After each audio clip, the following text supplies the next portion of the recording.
So with that, I will turn it over to Deputy DA Clara Nabity to go through the details of the indictment. And at the end of that presentation, we will take some questions. Thank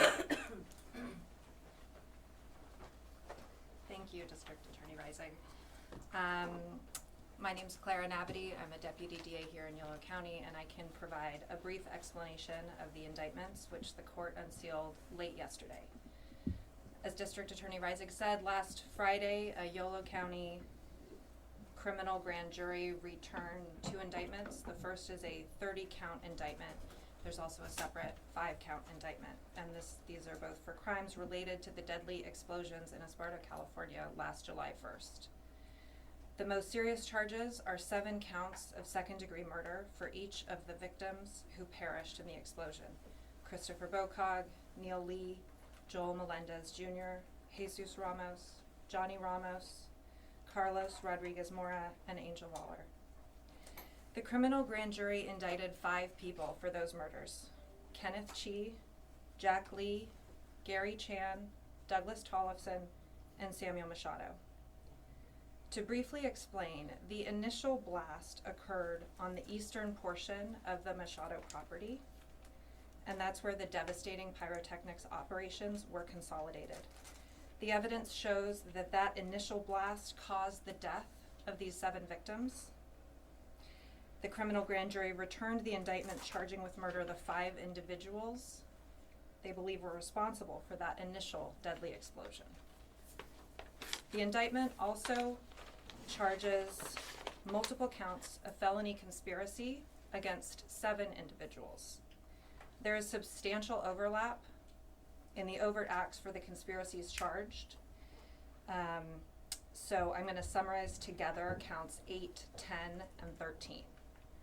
Those counts allege a decade-long conspiracy which turned the property of a former Sheriff's Lieutenant, Sam Machado, into the Northern California hub for an illegal enterprise that imports and sells illegal explosives on the black market.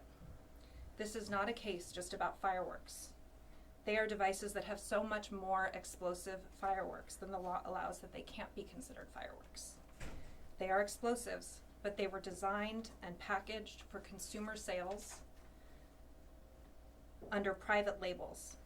The indictment identifies certain of these private labels: Bean Deho branded devices affiliated with Kenny Chi, For the Streets branded explosives affiliated with Douglas Tollefson.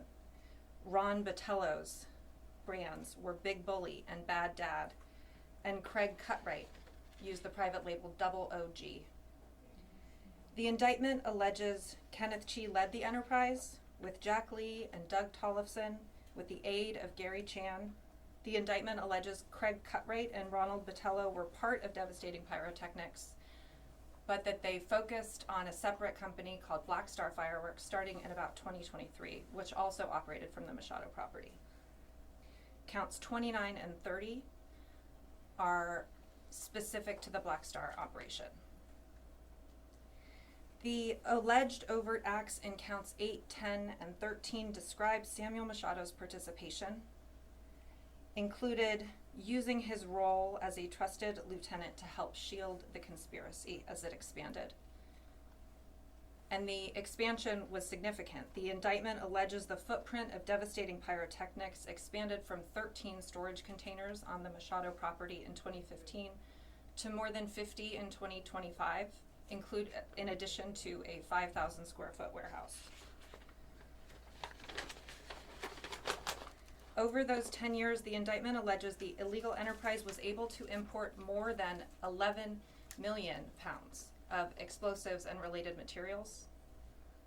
Approximately 1 million pounds were stored on the Machado property on July 1st, 2025. The indictment also describes overt acts related to licenses. The individuals charged, certain of them, did hold certain licenses issued by ATF and CAL FIRE. Not one storage container on the Machado property was licensed by ATF. There is no CAL FIRE or other license that permits the storage of explosives near homes and public roadways.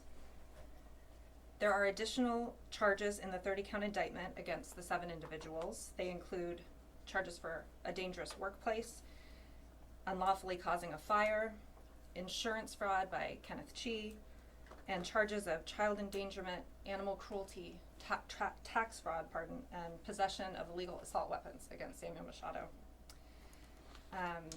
As DA Reisig said, the investigation is not over. We remain fully committed to pursuing justice for the victims, and we can briefly take questions.